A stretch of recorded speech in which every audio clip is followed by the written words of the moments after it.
Alright, what's up guys? So this is a guy who spent a decade failing, cold calling agencies from his parents' bedroom, a guy who got rejected 99% of the time, lived on ramen, and had to borrow his mom's credit card just to get Chipotle. He somehow turned an idea that started with a ridiculous GPT-2 sentence, literally the line, "Nothing is darker than a butthole," into a startup now valued at over 25 million. So this is the story of how David Park built an AI writing app while battling cancer, and how he went from nothing to more than $3 million a year in revenue in just 24 months. And most importantly, what you can learn from the exact steps he took. So David's been trying to become a founder since he was a kid. He grew up in a family of entrepreneurs, and at 16, he launched his first business. It's a clothing brand that failed spectacularly, as he puts it. And fast forward to college, his parents scraped around $20,000 to send him to school, hoping he'd become a lawyer or doctor. Instead, he felt completely out of place, lonely in his fraternity, lonely in his classes, and lonely in general. So he dropped out. He knew he wanted to build something, he just didn't know what. That's when he met Henry, the eventual co-founder. Both of them were broke, weird, obsessed with AI, and willing to fail over and over again. And together they launched 8 to 10 different failed products before they saw even a hint of traction.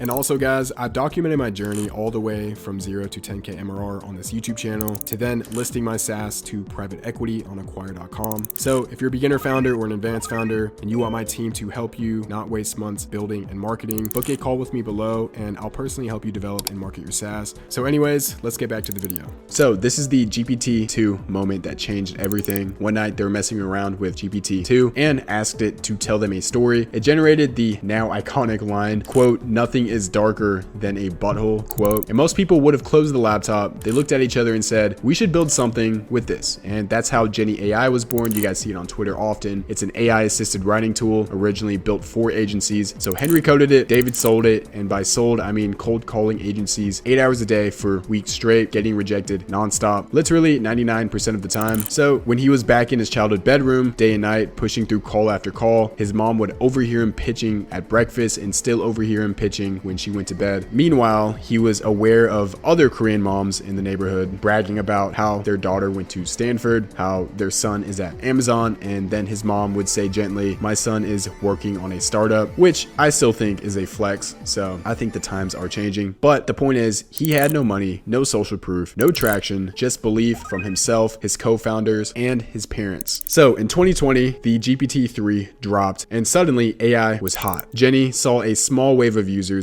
revenue hit $2,000 per month, and it completely stalled. This is the moment most founders quit. Instead, David did the opposite. He started talking to users the right way, and not like, "Why do you like our product?" but, quote, "Why don't you like it? What do you use instead? Show me your workflow. Share your screen. Let's write something together." And that's when he realized something big. Users wanted a friendly, interactive AI writing experience, not a complicated tool with buttons everywhere. So they stripped Jenny down, rebuilt the entire flow, and made the writing journey collaborative and simple. And this is the miracle that changed their life. Eventually, David ran completely out of money, no savings, no options. He ate whatever food his parents made that night. He agreed to appear on a tiny podcast, barely any listeners, but one of those listeners happened to be a scout for Jason Calkins. A week later, he gets a message. Jason wants to invest $100,000, and that check changed everything. And David flew to Malaysia to cut costs and stretch the runway. So he was alone, isolated, and working nonstop, but for the first time, he had a real shot. And this was his first real breakout moment. Months of building later, something unbelievable happened, guys. A creator named Zay Khan tweeted a thread about AI tools. It went ultra viral. Jenny AI was included. Users flooded in. Every time David refreshed the page, tens of new signups appeared. Revenue jumped from $2,000 to $10,000 in MRR in 1 month. So for the first time ever, David felt like he had something real. But virality is not a business, guys. The high didn't last. Virality fades. So instead of waiting for another miracle, David decided to engineer virality himself. He brought on a college friend, built one TikTok and Reels strategy, tested dozens of formats, found one that worked, and turned it into a series. Then he scaled creators, multiple accounts, multiple shows, multiple styles, all pointing back to Jenny. This becomes their second viral wave. At this point, this company was doing over 50, 60K, even 80K MRR, nearly $1 million a year. And right when everything was finally working, he gets diagnosed with thyroid cancer. His biggest fear was not dying, guys. It was losing his voice, the one thing he used every day for the business. And he went into surgery alone. His mom had stepped away for a moment and the doctors rushed him in due to complications. He had to sign papers in a language he couldn't even read. He almost ran out of the hospital to go work on the startup instead, but he stayed. And And right before surgery, he looked up at the ceiling and saw a Bible verse telling him to trust God, the exact verse his mom planned to read to him before she left the room. And all went well, the surgery went well, but the business did not. So while he was recovering and unable to work, Jenny stagnated, no growth, no momentum. And for the first time, David asked himself, do we have product market fit? And this was the hardest decision of his life. He started taking acquisition calls. He could have walked away with a couple million, which is life-changing money, but something didn't feel right.